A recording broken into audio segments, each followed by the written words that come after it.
Okay, तो Monday night raw खत्म हो चुका है एंड पर्सनली मेरे अकॉर्डिंग ठीक ठाक था। उतना बहुत बढ़िया चीज़ें, उतनी बैंगर चीज़ें हमें देखने को नहीं मिली।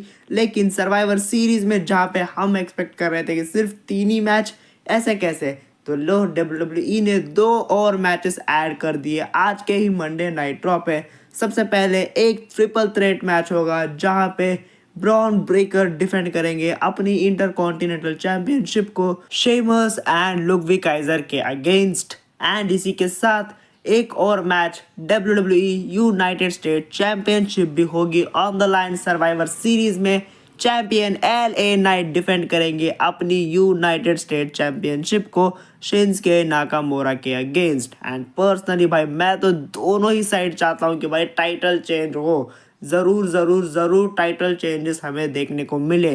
भाई LA Knight as a US champion fail हो चुके हैं एंड शेमस को भाई एट दिस पॉइंट चैंपियनशिप जीतने की बहुत ज़्यादा ज़रूरत है। ब्रॉन ब्रेकर आगे इन फ्यूचर भी एक और बार चैंपियन बन सकते हैं, लेकिन शेमस को एट दिस पॉइंट चैंपियनशिप जीतने की बहुत ज़्यादा नीड है, बहुत ज़्यादा ज़रूरत है। अगर शेमस इंटरकॉन्टिनेंटल चैंपियनशिप जीतते हैं तो वो बनेंगे grand slam champion.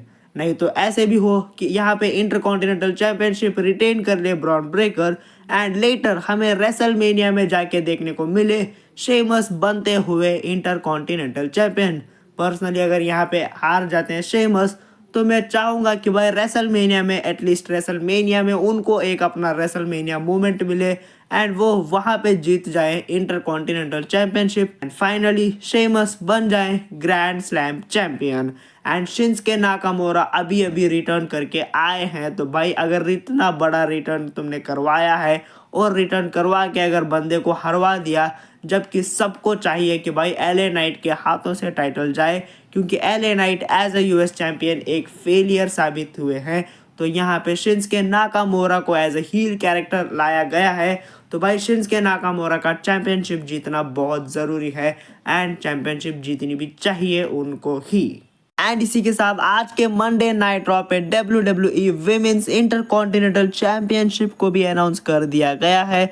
Women's division में एक और singles title for Monday night raw बहुत ज़्यादा ज़रूरी थी, बहुत ज़्यादा इंपॉर्टेंट थी। तो ये लो आ गई WWE women's intercontinental championship and अगले हफ्ते के मंडे नाइट रॉ पे विमेंस का टूर्नामेंट स्टार्ट हो जाएगा एंड जो फाइनल 2 विनर्स होंगे उनको ले जाया जाएगा सैटरडे नाइट्स मेन इवेंट में। वहाँ पे 2 रेसलर्स compete करेंगे एंड जो भी जीतेगी वो बनेगी पहली विमेंस इंटरकॉन्टिनेंटल चैंपियन। जैसे सेम यूनाइटेड स्टेट चैंपियनशिप के साथ है, वैसा ही मामला सेम इंटरकॉन्टिनेंटल टाइटल के साथ भी होने वाला है। तो इस बार के सैटरडे नाइट्स मेन इवेंट में हमें मिलेंगे पहले women's intercontinental champion and united state champion.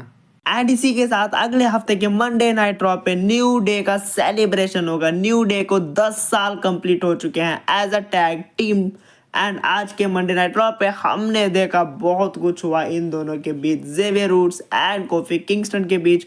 तो बहुत इंटरेस्टिंग होगा अगले हफ्ते के मंडे नाइट रॉ पे ये देखना कि कैसे ये दोनों अब साथ में काम करेंगे या फिर नहीं।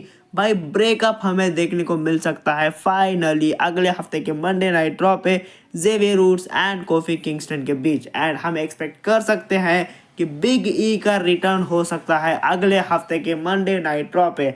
अब big E as a wrestler तो नहीं आएंगे अगले हफ्ते के मंडे नाइट रॉ पे, लेकिन वो बस आ सकते हैं एज अ कुछ भी फ्रेंड, मान लो एज अ फ्रेंड वो आ सकते हैं अगले हफ्ते के मंडे नाइट रॉ पे।